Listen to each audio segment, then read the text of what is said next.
Live from the Green Room Studios, from the spacious property of Bates Nursery and Garden Center, 3810 Whites Creek Pike, it's the At Home Show with Josh Cary and David Bates. Oh, welcome in, everybody. It's Both Saturday morning. Yes, Bates?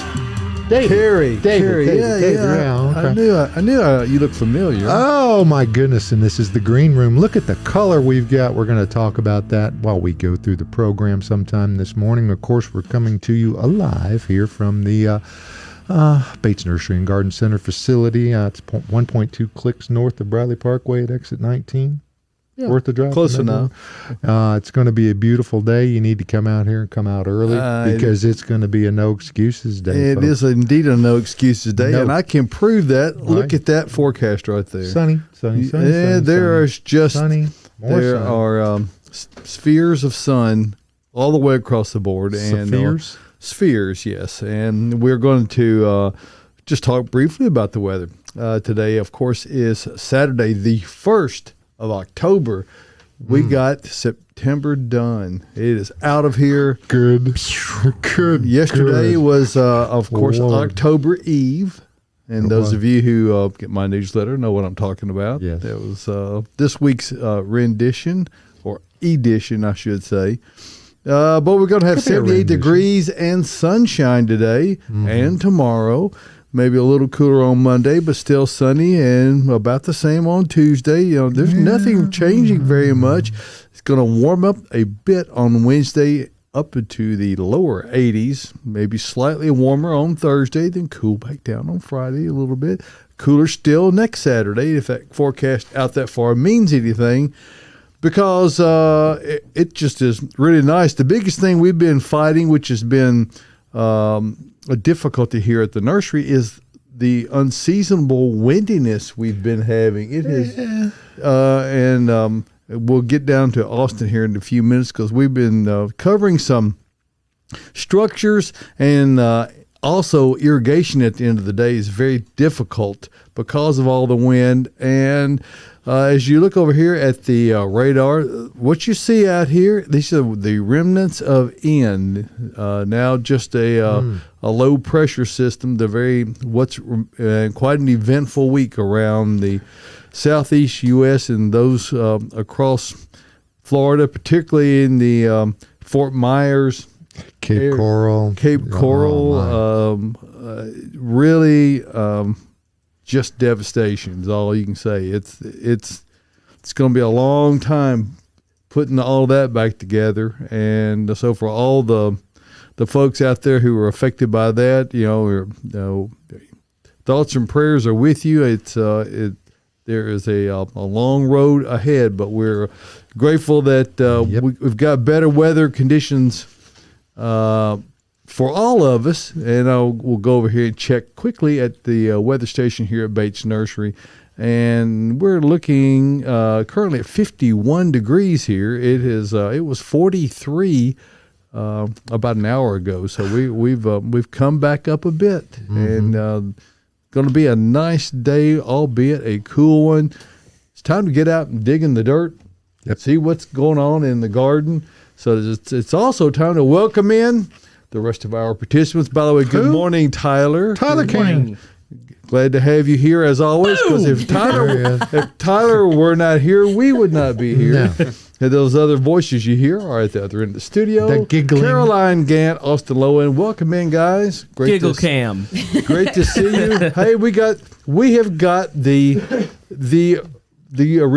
full original crew all here together, and it has been a minute since we've all been in the same room at the same time. We've had a big thanks to Adam Chapman and to Joy Bovin for filling in various slots over the last several weeks. One or more of us have been out, and it really helps to have this entire team to be able to get in there and pitch hit on a short notice. So we've got a lot of folks with a lot of information, and that's smart. Well, they're pretty smart. It's always great to have some extra input, and good looking too. So I mean, that's all. It's much better to look good. Well, than it is and to be good. and for those of you who maybe were watching Volunteer Gardener this week, our very own Joy Bovin was featured on the last segment on there. So if you get a chance to check that out, it'll air multiple times throughout the weekend. Joy does a very extensive and very informative segment on sedges. So really ought to check that out. And interested to hear, did you get to see that, Austin? I did not. I haven't seen it yet. You watch it again tomorrow night. Yeah. I was watching it. Yeah, I I saw did you watch watching it. it yesterday. So Joy told me, she says, I was scared to death. And I first said, it didn't show, but I watched it a second time. She never smiled once. So she's usually a very smiley. She did in the beginning. She kind of gave a grin. I saw some porcelain at the very outset, but it was, other than that, it was all strictly business. Well, that show is all about it. Oh yeah, well she brought forth a wealth of information and stuff I did not know about sedges. I thought they all were really moisture loving, and turns out that's not the case. Some really do quite well in dry conditions. So Really? Yes. So anyway, It's very enlightening. It's actually available online now. It's episode 3108. well, I was I've going got to almost guess as many as us. almost. We've got several out there now. So and we want to thank everyone for tuning in today. Remember, you can subscribe to this online either on our YouTube channel. Yep. You can, well, as I say, smash the like button and subscribe. We'd love Share to have on you. all formats and platforms. We'd please. love to have your input, and we get questions, and we're going to move to those. I bet you Caroline has got a list of questions out there. But before we go to questions, are there points of interest that you guys have that you want to talk about before we get into the heavy metal portion of this program? Heavy metal portion. I like that. We did get more pumpkins in, and this round was even better than the first. So we have a lot more heirloom Cinderella pumpkins, stackable pumpkins, cute little monster-looking pumpkins. Spicy there's ones? Spicy pumpkins. I mean, any kind of pumpkin you can imagine, but no boring ones. So, yeah. They make pumpkin spice moonshine now. I think they make pumpkin spice everything now. Blech. Can trying to- confirm. Yeah, Tyler's really into pumpkin spice. This I is love it. Tyler's time to shine. Pretty sure I Got saw some Joy in the cup yesterday. right now. I think Joy yesterday brought some creamer in for our little coffee station. So, Lauren did. Yeah. So if you Or come maybe in and Joy need did a little too. pumpkin spice pick me up I mean- before you pick your pumpkins, We've got, Come to the we've coffee got shop. 3 or 4 bottles of pumpkin spice in the fridge. So We're we all got you about covered on that, right? Yeah. Yes. Also, too, we are like, for this time of year, we've got more plants than you could imagine. I mean, seriously, we got, Boggles the mind. oh my God. I mean, we are so packed. We got a number of trucks in yesterday as well. And we don't even barely have them all set out yet. I mean, it's just that we are busting. So I was talking with Julie Patterson, our goddess of green goods, who is our purchasing agent, who brings Gog. all that. Heal, Josh. She brings in all the stuff, and I said, "Well, I guess we have brought in all the trees." She goes, "Oh no, there's still more to come." I said, "Well, Oh, my goodness, where are you gonna put 'em? They can't come just yet. We need to create some space, and that means that we're hoping folks are going to buy some." And you're right, Austin. I start my day because as I mentioned earlier, we have this wind condition, so it makes irrigating at the end of the day almost impossible, because that's when it's really gusting up. While we're having 15, 18, 20 mile an hour winds at the very end of day, and when you have container grown plants, they blow over. Yep. And when they blow over, they don't get water. So we have been standing up to the best of our ability and deferring the irrigation until the early morning hours. So I'm out here at 4 a.m. with the headlamp on, walking the aisles. And so to your point, Austin, I do get a very up close and personal look at the multitude of items we have on hand. We have a lot. And not the least of which are the trees that I just mentioned. I saw some. I've been coming out here a long, long time.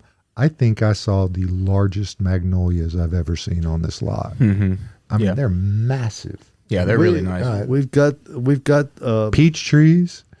Yeah.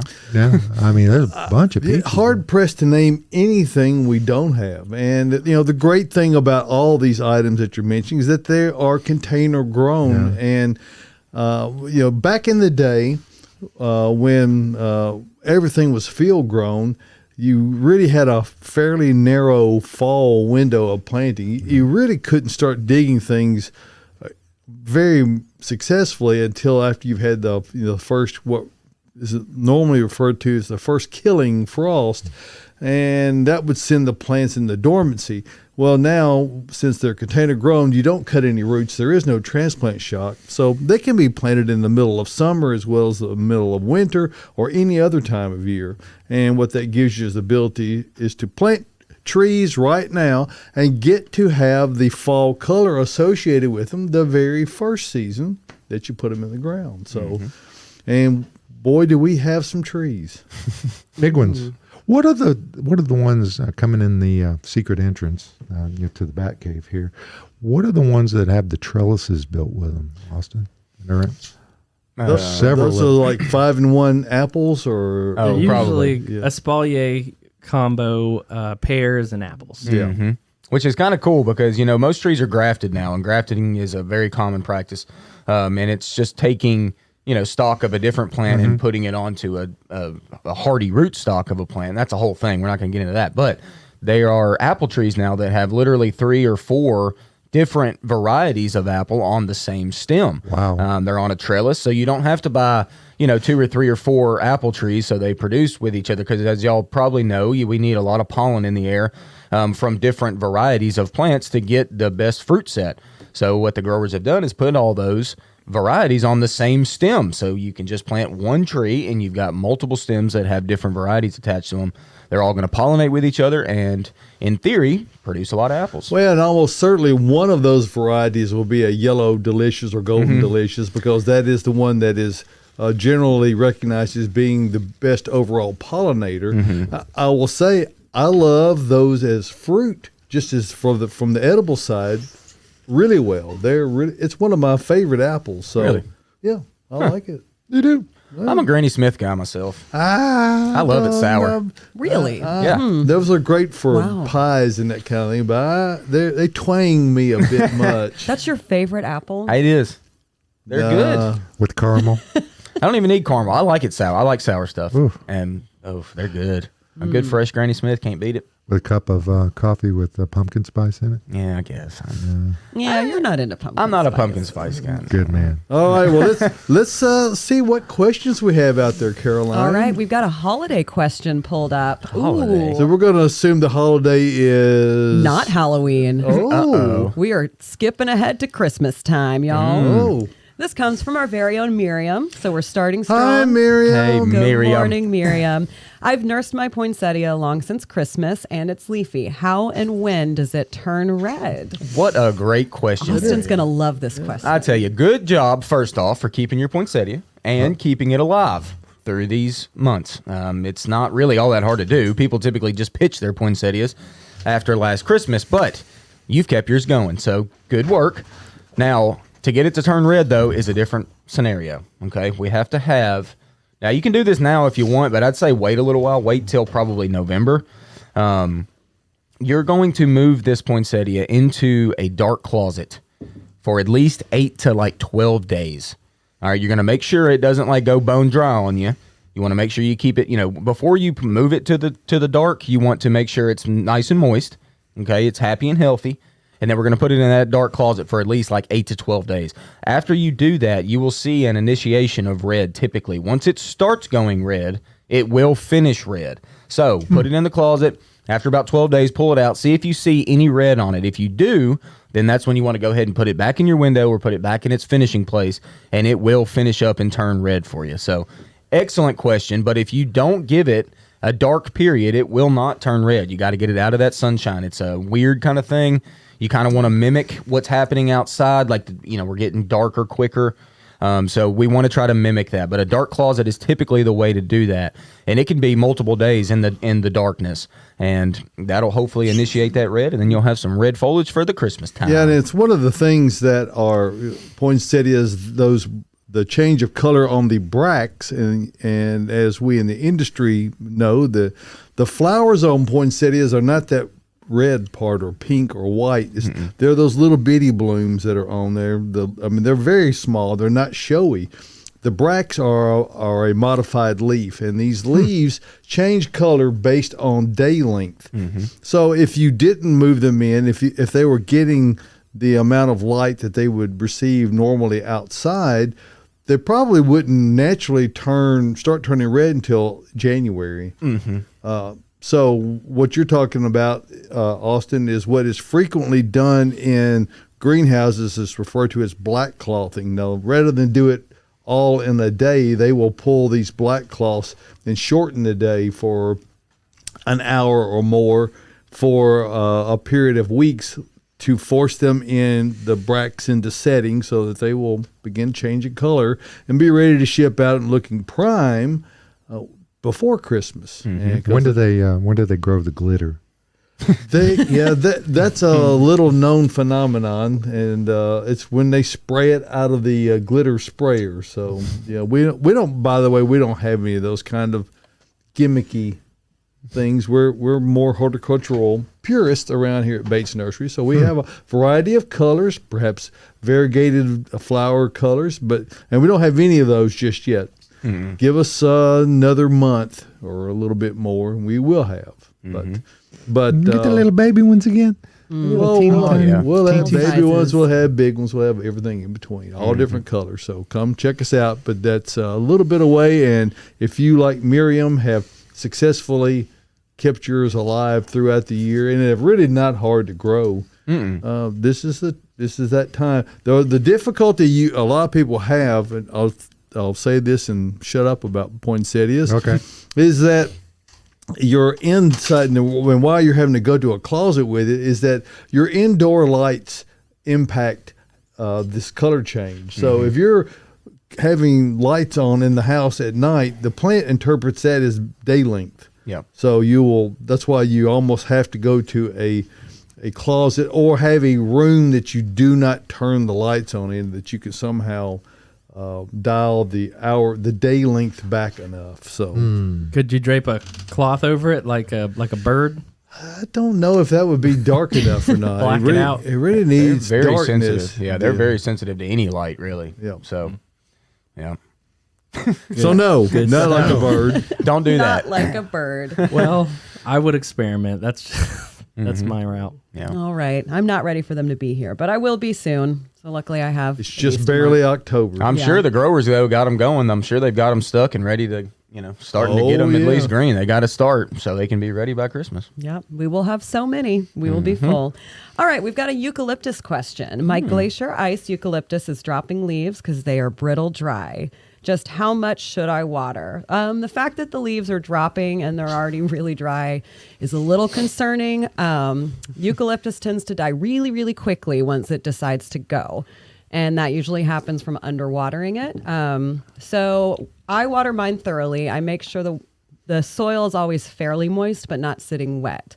I try not to let my eucalyptus dry out completely and sit dry for a long time because, like I said, it's like a matter of one day that the whole plant will just die. I had one that was about 6 feet tall, and it died at 10 hours. It was just gone. From top to bottom, all the leaves got really, really crispy. You touch them, and they would just fall right off the plant. So hopefully it's not gone, but I would probably remove those crispy leaves, just cut the stems back to where the fresh, new, happy leaves are. And Don't want sad leaves. Don't want sad leaves. Only happy leaves. Thoroughly water it. So when I say that, when you water it, make sure water runs out of the bottom of the pot. A lot of people don't realize that they need to give their plants that much water. They just, sometimes give it like a quarter of a cup, which is not enough for it to penetrate through that soil. So make sure you're giving it a good watering. Let it sit for probably about a week is how often I water mine. And it should hopefully bounce back. Keep the koalas away from them. Mm-hmm. Do koalas love eucalyptus? That's all they eat. That's all. Really? I didn't know that. That's their only diet, I think, right? Pretty much. Yeah. Well, that's cute. Huh. Yeah. Well, you learn something new every day. Every I guess day. There it they is. all have eucalyptus breath. They smell Be amazing. refreshing. If you want to have your best success at growing eucalyptus or anything else for that matter, we recommend you check out Earth Mix Garden Products. Absolutely. And Earth Mix Garden Products are available at the finest garden centers all over Middle Tennessee, Kentucky, even up into southern Indiana, Illinois, and Ohio. And what makes Earth Mix the best is that it is a 100% wholly organic mix. That in and of itself is not enough. It is also the most highly viable and productive soil. It's an actual living soil mix. Extra microbial life is introduced into the processes so that when you open a bag of Earth Mix garden products, you're getting all the great stuff like endo and ecto mycorrhiza, humic acid, all the things that help plants do their very best. That's what you get with Earth Mix garden products. And additionally, completely organic. There's no chemicals being used anywhere in the process. So check it out. If you want to go out to earthmix.net for a complete list of where you can find Earth Mix all over the area, click on the Find Earth Mix tab. You'll see a map there with all the pins all over the area.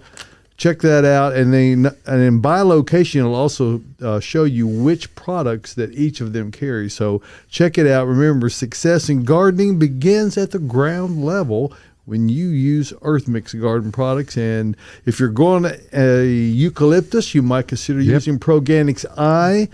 And that's one of those plants, Caroline, that could probably, unlike most house plants, it could probably stand to have a container that's slightly larger than you might use on other things because it is so sensitive to drying out. And using something like Earth Mix Proganics I will really help it to hold extra moisture, give you a great opportunity to upsize that just a bit and not have to worry about it getting too dry on you at any one point. Yes, good point. Yes. Correct. So there you are. That particular kind of eucalyptus is also more cold hardy. So if you have planted it in the ground, you could possibly amend the soil around the area with some supernatural to add some water retention, or even top with leaf compost for a little mulch. Yeah, and supernatural, as you mentioned, it's a great organic additive. It's not sold as fertilizer, but your plants think it is. Caroline uses it a lot around the greenhouse here at Bates Nursery. Yes, I do, and I love it. All right. All right, so we've got a good raised bed question. So kind of moving into soil. Nobody's using lowered beds anymore. No lowered beds. I guess as we age, drainage we need to is bad. Yeah, it's hard to bend over. Yeah. What can I add to my raised bed to reduce watering so much in the summer? We just talked about that, We didn't we? did. So let's go more in depth. All right. Well, our compost blend, Supernatural, certainly is an excellent, additive for your raised bed, most definitely. And it also does hold some moisture a little bit better. So if you start with a raised bed that's got some good drainage, that, we do want good drainage, but we also don't want to have to be watering every single day or anything. So putting, before you ever plant, mixing our compost blend with our Supernatural in with your existing soil is going to really greatly reduce your watering, and it's going to give you nutrients for your plants. So I would recommend prepping first before you ever even plant plants, mixing that in with your existing soil, and that'll help you out with the watering down the road. Yeah, it's a kind of a strange concept when you're adding an extensive amount of organic material, which makes the soil more hydroscopic. It makes it more able to retain and hold on to soil. Really? Plus, there's also particulate matter in there that helps it to percolate to be able to drain properly. So it's very much an art of trying to find that balance between sufficient moisture retentive capabilities and also the ability to discharge excessive water. And that relief stuff is great. I mean, just put that on top after you get everything done, and particularly in the driest part of it, because it does go away. It's a great amendment as well. It is a just straight up leaf compost, so that does a great job. Mm-hmm. Yeah, so in my raised bed, I also add a hardwood mulch, and you may consider adding a mulch to that bed. You don't have to, especially if your veggies grow dense enough, if you plant dense enough that, it's shading the soil. But I find that helps And generally for people who are doing raised beds, you're going to be planting it very dense. You're not going to have a lot of, once the plants have grown much at all, you're not going to have a lot of visible soil space, if any. You kind of, in the nature of harvesting all along, you're going to be thinning, and they're going to immediately be, if you've got lettuce or those kind of things, spinach, they're leafy in nature. They're going to be filling right back in as soon as you create a space for them to be able to fill into. So it's really a good idea to plant those heavily, because you can really get a lot of yield off of a comparatively small spot. Mm-hmm. And that's, where container gardening, be it in a formal raised planter or in just a decorative container, both excel. Mm-hmm. That good. Awesome. All right. Mm-hmm. Tyler, we have photos that we got sent. Can we bring them up? Are you ready? Yeah. Photos. We have some cactus photos. Right up your alley. Question. Yes, right up my alley. So while Tyler's getting those photos up, I will go ahead and read the question. Is this cactus pot too small for its height? And how do I get rid of the spots? All right, Tyler, we're ready. Oh, look at that. Yeah. That's a gorgeous little cactus. It looks very healthy. That's not the one with the spots. We do have a second picture. But I was going to talk about that first one, but let's go ahead and talk about this one with the spots. So those spots right there are caused from just like some damage that happened to the cactus at some point, and then it's basically calloused over to protect that area so moisture doesn't get in. Now, those spots won't go away. They're going to stay forever, but it's not necessarily a bad thing. As that cactus matures and grows, it's going to get more of that towards the base of the plant, and it's just called corking. That's going to protect the cactus as it gets taller, because like you said with your first part of that question, asking if the cactus is too tall for the pot, which we will talk about in a moment, cactus do grow tall, so they have to have a nice sturdy base, and the way that happens is they turn brown, and it's not dying. It's, like I said, it's just corking. It's getting a nice hard surface to keep it protected as it matures. And the word you're saying is handprint to me. It looks like maybe somebody someone's grabbed that. If they grabbed it that hard, they immediately I don't know. Those released. would be tiny fingers, because that particular cactus is pretty small. Oh, okay. Looks big on screen. It does look pretty large on screen. We have some of those in the garden center right now. It's a Sirius Forbicii is what it's called. That first picture, second picture. Let's go back to those pictures, Tyler. Yes, the other one. There it is. The one I'm talking about. That one. The previous one, not the one that came after the previous one. That one right there. So that's a pretty skinny cactus. So those would be tiny, tiny fingers if somebody did grab it. Although a cat could have bit it, but I don't think that would be that perfectly. They only bit it once, I can promise. Perfectly circled. Now let's go to the other photo, Tyler, if you don't mind, if you will. Previous. There it is. So yeah, that pot, I mean, honestly, I would keep it in that pot for the winter. So I would repot it in the spring and summer, because it looks happy. It's not leaning. It seems fine in that pot. And they like to be tight. They want to be pretty root bound.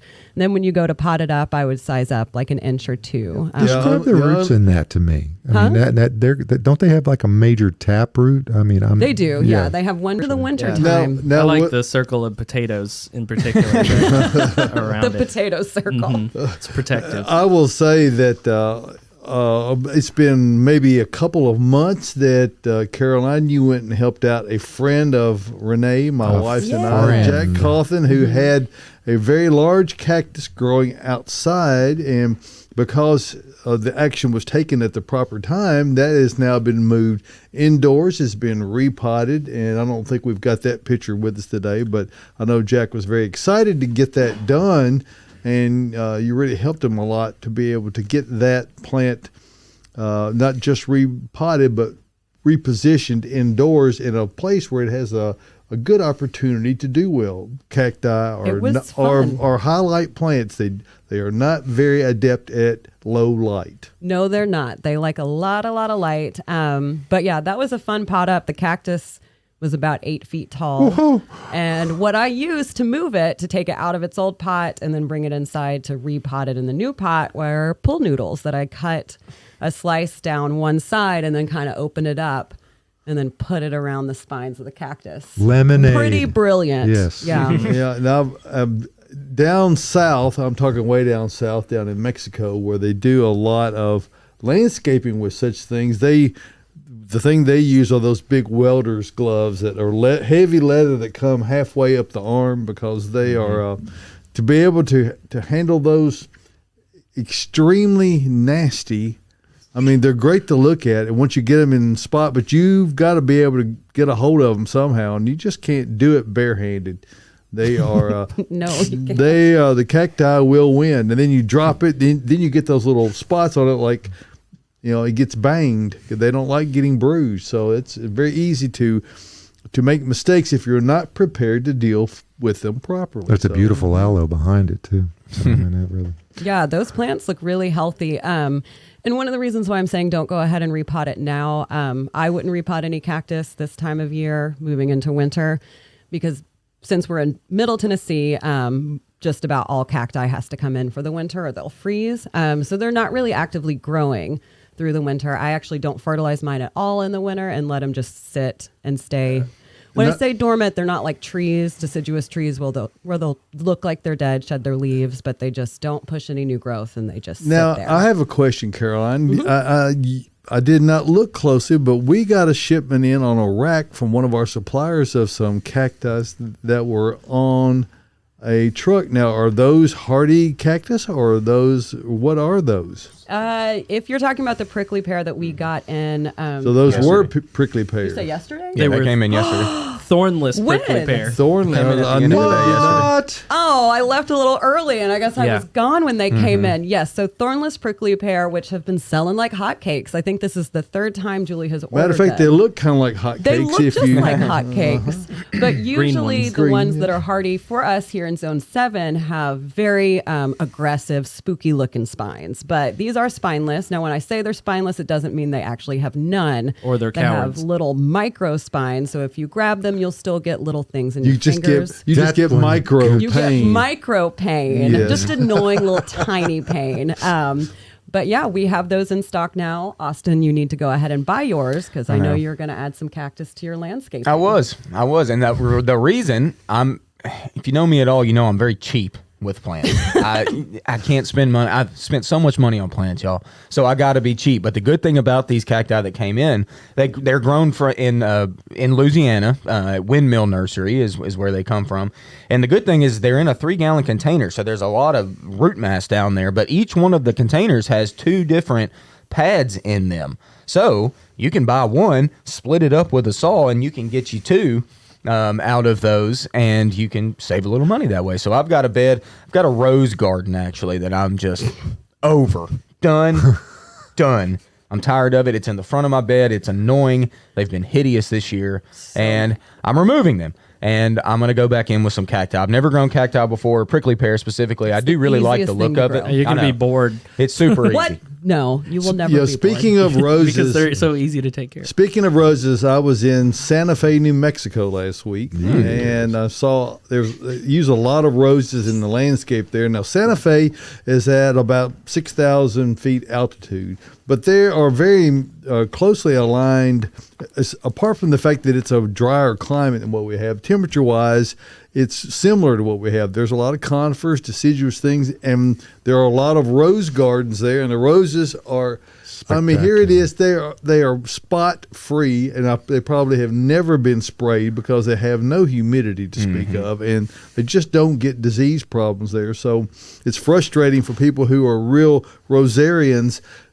in this part of the world to have to work so hard to get comparatively poor results. Yeah. The roses that we saw last week were wonderful. They were Every variety you want to see. Oh yeah, then they all do well. So it's part of the conundrum. We do get a lot of things that do extraordinarily well here that they don't have in such climates. But roses are one of chilies. The chilies were in right now, and I did not send Tyler pictures of those, but I've got some photographs of those, of truckloads of them, and they're hanging up everywhere. And Smells Are they so are good. they roasting them right now on the side of yes, Yeah. yep, yes, they are quite nice. So enough of that. the All right, moving on. Best way to winterize raised beds. R19? You don't really You have don't. to. Spray foam? I would say, how about the frost cloth? mean, you don't really. I mean, I guess you can. Well, I mean, winterize, let's say, protect plants that are in it from the cold. Wouldn't that technically? We get a lot of talk about winterizing, but nobody talks about summerizing. No. Oh, Caroline actually I did. do talk about But summarizing. that's for house plants. All right. You don't really. I mean, I'm assuming when this you do question it, just but means I'm like how to make sure your bed stays good through the winter. I don't know about plants in it or not.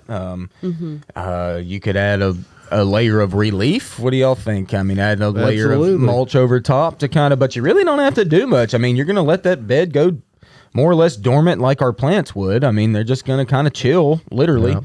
Over the winter.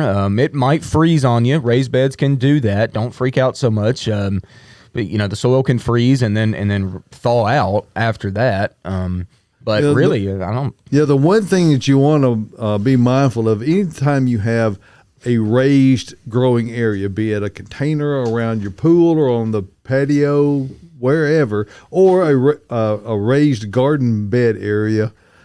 You want to be able to go into extreme cold seasons with the soil wet. Now, right now, it's pretty dry, and you need to be giving special Get giggle cam going. We're missing a giggle cam, but What is happening? What happened? I don't know. Something struck her as humorous. It's just the next question. Anyway, so the main thing is if the one thing that you can best do for winterization issues is to make sure before you go into extreme cold periods, and it sounds counterintuitive, is to make sure the soil is really wet. You want the pore space to be as full of water as possible. And what that does is that slows down the temperature change greatly. It fills all those little spaces in that have air in them with water, and that liquids will naturally take longer for the temperature to change. So plus it adds available liquid to the plants, and now we've got Caroline's tears are dried sufficiently enough. I'm curious as to what the next question is now. You think she can get through it? I don't know. Well, Austin have to read it. I don't read good. Well, you need to go to I'll Derek read it. Zoolander's school. This is why Caroline laughed. The question is, how do you pick out a hood pumpkin? I think they meant a good pumpkin. A hood pumpkin. A hood pumpkin, that's one It's well, you Careful. it just depends on where the field that you visit. There you go. How do you pick out a good pumpkin? I think that's what. Yeah, they I think meant. that's what they meant. All right. First off, pick the one you like. Okay. Hey. There's a lot of cool ones now. They do so many heirloom pumpkins now, and different stripy guys, warty fellas, odd shapes. I think me and Caroline talked about this earlier, and I think picking one with a nice sturdy stem is a good practice.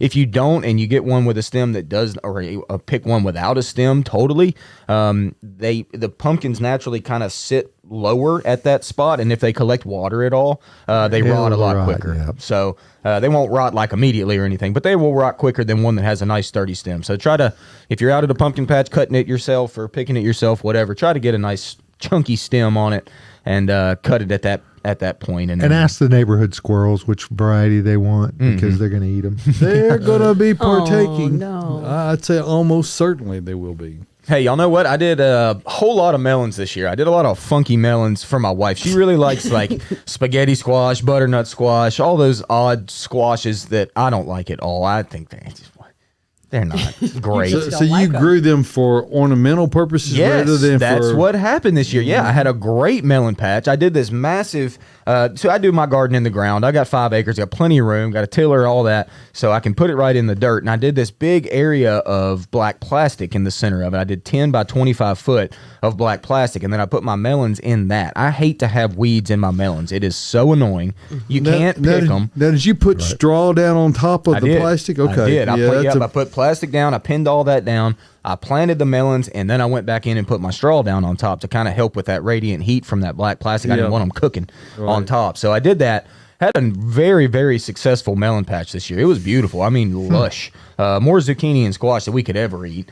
And anyway, though, I did a bunch of those funky pumpkins, or gourds, I guess you would say, melons. And we obviously couldn't eat all those either. And we had a whole bunch of extras. So my wife went out and picked them with my kids and brought them in the house. And we've got this ornamental thing going on. We got our house is very fall looking right now. And that's just mainly from, leftover melons that we had. How many do you think you have? Oh, God, she picked probably 40. Wow. And we got them on the front porch, spilling down the steps. We got them inside the house.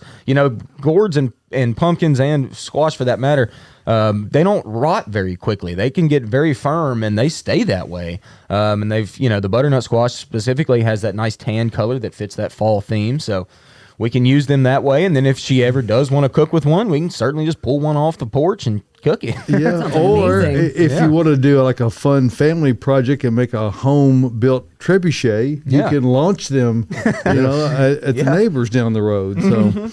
So, but if you're not into building trebuchet, maybe catapult is what he's talking about. Okay. Maybe you're interested in either looking at some pumpkins, or maybe you want to look at the things that go decoratively with those pumpkins around your house. It could be pansies, it could be mums, it could be violas, it could be any number of things. And we have a variety of things around the studio here that are indicative of what some of the things we have here at Bates Nursery and Garden Center. So we invite you to come out and see us. Now, we're open 7 days a week.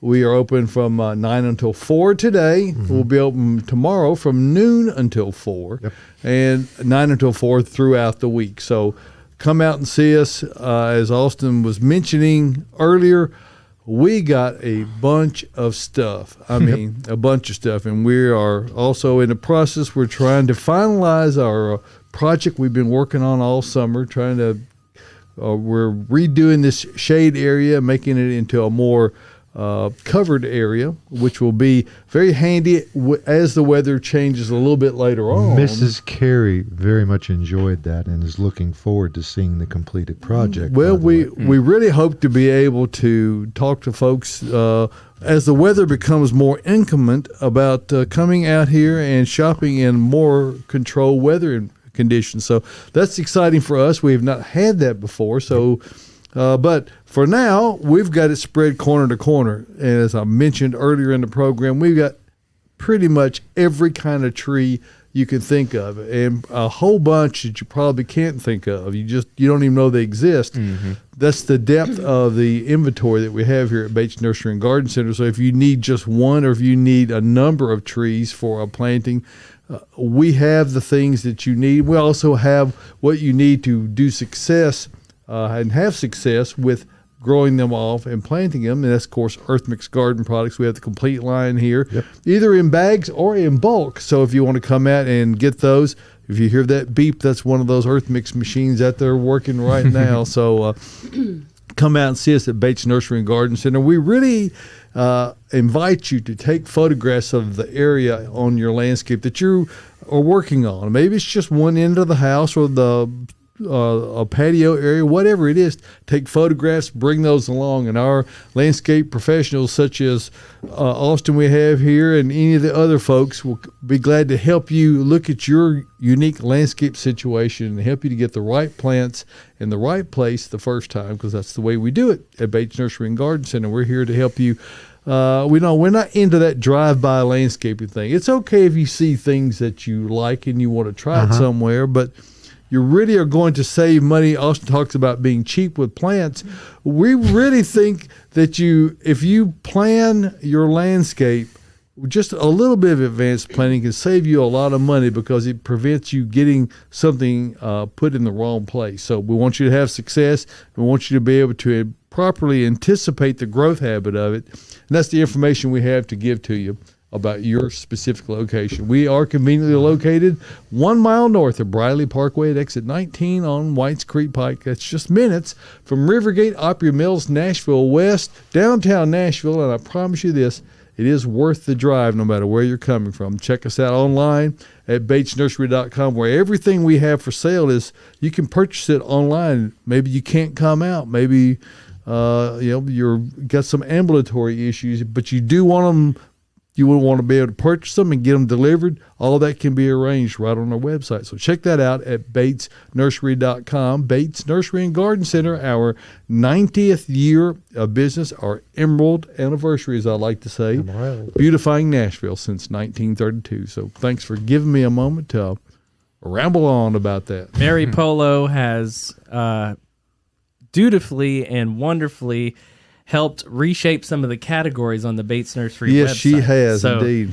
If you see things looking a little more organized and structured, you have her to thank, and it's an easier way to Mary browse. has been another of our wonderful acquisitions this year. She's really been a real addition to the back office side. You might not see Mary out on the front office. She's out there on the she's constantly working on images, updating organization, so it really helps a lot. We got a lot of things going on here at Bates Nursery, and Mary's just one of our great professionals we're really proud to have. And we got others here. Now, Josh, you don't work here. I mean, Saturday mornings, but everybody else does. So I'll help if you want. You do, and you have helped. Yeah, I have helped. Your daughters have helped before. Yes, we've had some flood cleanup situations back in the day, and so yeah, we're always appreciative of the input you have. So, you're studying a leaf there, Josh? I'm falling in love with this Japanese maple that's in the studio. I don't know if you guys. I think that's a full moon maple, is what it looks to me like. Is that what that is? Autumn moon. Autumn moon, yeah. It's a green. It's going to be green all year long and then turn red in the fall. Mm-hmm. Oh Yeah. wow! Yeah, kind of a yellowy green.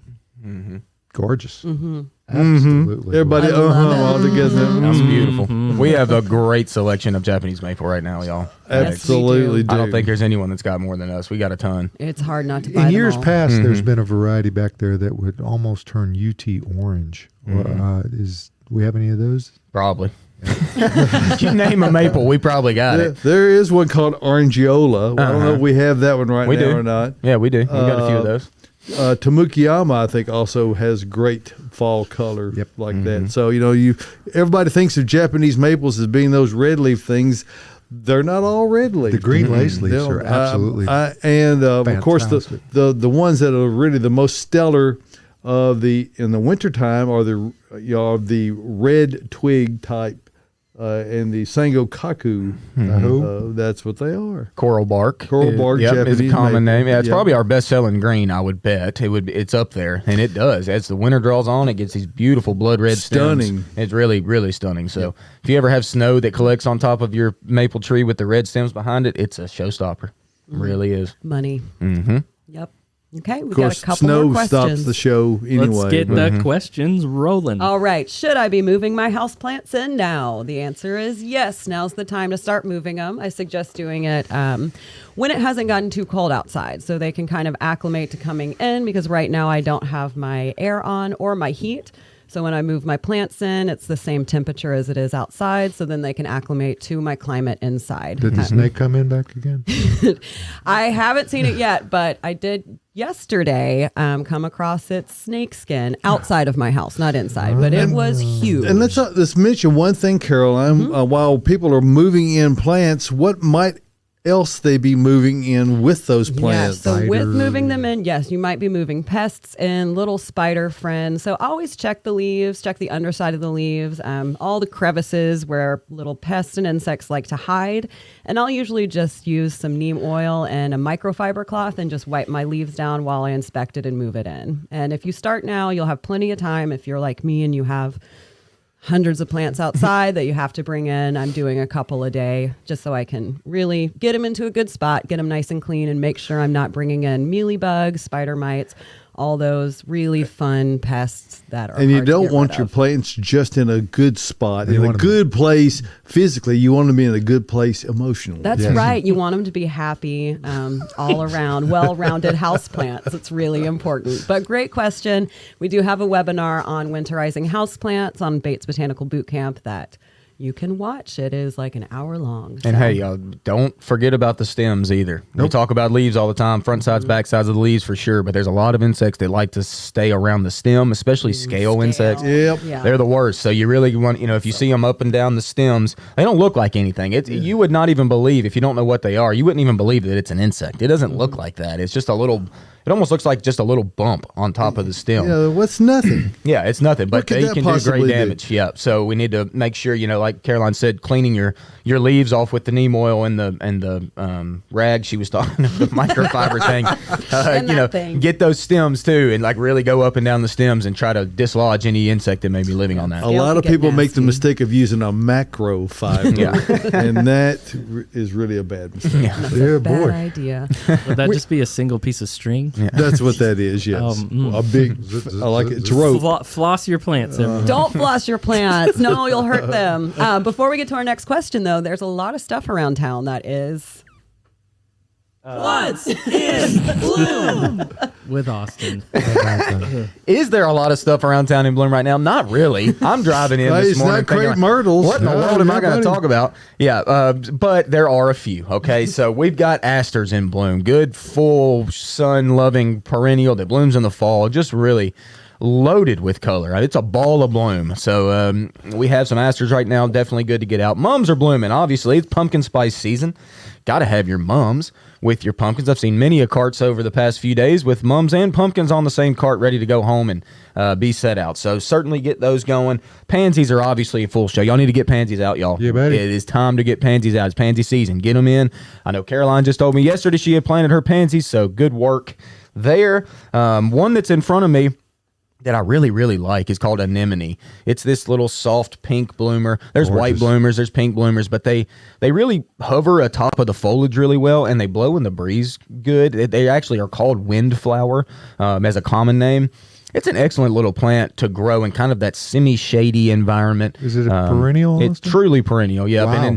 And it comes back from its roots bigger and better every year. You can see a stand of anemone actually after you plant it. It grows and widens. We actually did a little experiment when I was in college. We took root divisions of anemone, and you can do that very easily. Take a piece of the root, lay it in kind of on top of the soil, worked in a little bit, and it'll push up green growth from that. So good way to kind of get more plants from a single planting. But anemone, really, really cool plant to grow for the fall season. Do they come in multiple colors? Or They do. Yeah, there's white, there's pink. Are all anemone named cultivars, or there are no anonymous anemone, right? Anemone. Anemone. My brain. They're enemy and enemies. Yeah, there's a lot of Anemone. anemone. Yeah, but it's a good one. It's a really cool plant to grow. Just for the try fall. to say anonymous anemone Yeah, that's three tricky. times quick. That's a tongue twister. Also, Is there too- an enemy to anemone? Namor. Yep. I guess we'll go to the last one here that's out in front of us. Caroline brought these into the studio yesterday. This is the biggest blooming dianthus I think I've ever seen. Look at this. Yeah. Now, awesome. a lot of people call this Sweet William, and I'm not sure exactly if this is a hardy variety or not. It claims that it's an annual on the tag. There are a number of dianthus that are annual here. There's a number of them that are truly perennial here that we sell down in our perennial department. But these, don't expect these to necessarily come back, although I bet they probably would. It's a pretty hardy plant. But god dang, that's a big old bloom for a dianthus. I'm loving that. That's why I brought it in. It is. So there you go. That's what's in bloom around town, You did it. and we did it. So proud of you. All Well, we've got right. 2 questions left, and I think we've got time to get to both of them. Let's get it. All right, my Yoshino cherry lost all of its leaves. Help. Join the club. Yep. Yoshino cherries drop their leaves earlier than any other tree here in Middle Tennessee. So I've noticed many, many Yoshino cherries on the way home that are leafless at this moment, and that's just a product of our nature here. Yeah, actually, but they stayed on better this year than they traditionally do because it Typically, was you're right. wet in August. Now, since we've gotten over that August wetness, we haven't had any rain. It's been dry. It's been dry for the last few weeks, and so this is the time of year that they don't wait for fall at all. They're usually completely barren by mid-September, so nothing Up. to indicate there's a problem. They just the way they do. That's what they do. Up north, they have pretty good fall color, actually. But down here, no fall color. They drop. They gone. They just sticks. But As they a- will be fine for next year. Oh yeah. As a fun fact for our area at large, October is the driest month. So be mindful of watering plants you've just planted that only have their little containerized root ball to rely on for all their moisture. Yeah, in the month of September, we only received, I think, here at the nursery, 1.35 inches of rain, which is at least a couple of inches below normal. Paltry. So it's a very small amount. And as you mentioned, Tyler, given the fact that October is the typically the driest month, because we're one hurricane remnant removed from that not being the case, but you don't know what's coming down the pike. So the point you're making is be aware, be attentive to your plants, and don't assume, even if you're not planting them this year, even if you've planted them in the spring or sometime in the past, think about your plants and what level of moisture that they may currently have. It might not be excellent right now, so keep them watered. Mm-hmm. All right, and on to our final question. My hosta is looking sad at the end of the season. Is it okay to go ahead and cut it back? Great question. Got to figure out what the heck is matter with all these plants being sad all of a sudden. A lot of sad. It's that time of year, y'all. We're getting there. We're getting into dormancy. It's And Hosta had a very hard season this year. They, it got hot and dry for Hosta, and a lot of them took a hit early in the season, and they're just kind of, starting to want to go dormant a little bit earlier. What I do recommend, though, is that if there is green foliage left up on the plant, please leave it up until it goes totally sad and brown. This is going to give energy towards the roots. Then it'll have a nice, happy, healthy plant next season. If you did cut it back right now, you probably wouldn't see any problem. Hosta's a very, very tough plant, but it is recommended to try to leave some of that green foliage up just for energy for next season. So as bad as they look right now, let that frost go in and just kill those leaves for the wintertime, and then you can go in and cut them back, and then they'll be fine for next year. Hey, that's pretty definitive. Mm-hmm. Awesome. I mean, he ended with a period on the end of the sentence. That's right. So that's all the questions. I've actually got one. Go ahead, Tyler. That's right. Is it Yes. your question or one you're reading that someone else wrote? No, it's my own question. Oh, I birthed it from my mind. Okay. Wow. So my backyard, south facing, and I planted in a kind of full sun environment, which I thought would be okay, some red rocket barberry. Mm-hmm. But I'm getting a lot of dieback on the leaves. Okay. Like kind of almost half the foliage. I've been watering. Do you have any idea what the deal could be? Do they burn if they get sudden Barberry's funny because it is quick to see damage. What's your color? Is your color of the plant vibrant, or would you say it's off? I would say it's off right now. Off Is color? the foliage the foliage was red. Is the foliage up on the top, or is it down in the plant that's dropping off? Yeah. Up towards the top. The foliage is still up towards the top. Yes. Well, the foliage that died back is from the top. It was kind of burning from the top, Mm. and then it has some leaves on the bottom. All right, I will say looking crispy. most plants when they're stressed, if they're water stressed, they're going to die back from the top down typically. Yep. And barberry is very, very quick. If we have a large barberry section here, and if we ever have one that gets tucked amongst some other plant and doesn't receive water for literally a day or two, it is a quick, what happens typically is it's a color change. You're going to get this whitish look over top of the foliage, and then they're going to go crispy. And this happens very quickly with barberry. Barberry and spirea, we have very similar spots on the lot, and they both do the same thing. It's a quick response. So, Tyler, I'm assuming it went dry at some point, and it just hasn't quite recovered. Now, good for you. Is that barberry is a very hardy plant, so I would expect it to be fine next spring. Let's just let it kind of, don't let it dry out anymore, but let it just kind of keep an eye on it. So you think it needs some time to get established over winter? And once it gets established, you'll never have to water it again. But because I did see the whitish thing happen. Yes, and that happens. So, I had a guest tell me that the other day on the phone call I took. He had the same thing happen, and it happened within 2 days. It's a very quick response with barberry. But like I said, once it latches in, it'll be fine. Yeah, Over the wintertime, give it a nice trim back. Let's go ahead and tighten that back up. Yeah, exactly. How high Cut it as or low? severe as you want to. Pretty much, yeah. I mean, you can cut it back to the ground. I wouldn't recommend doing that, but you could, and it would come right back out. And you're going to see those bright green stem ends, which is a really good sign. That means that the plant is healthy. But when it's hitting these adverse conditions, of which dryness even for hours at a time, we're not talking days, but even for hours, it'll just shed that foliage off because it can't support all that and stay alive, and it's into preservation of its own life, and that's how it deals with it. Is it gets rid of that foliage, but almost always, if you catch it fairly quick, they're going to come back and do really well. Mm-hmm. Yep. Excellent. Excellent. Great deterrent for Hey. kids coming out the windows That's too. If you right. plant it right below their windows, Hey, that or that boys hour, coming up to the windows. that is hour really went awesome. by quickly, Josh. It certainly did. But that means that we got to get out of here because these folks have got to go to work because the nursery's open now, as a matter of fact. So join us here from the Green Room. We'll have another at-home show for you next Saturday morning. Hey, we're all going to try to be here. We are going to try to be Yeah. here. That'll be a record. That'd be 2 weeks in a row. So, I mean, that'd be getting going. All right, folks, we'll see you next Saturday morning from the Green Room Studios here at Bates Nursery and Garden Center.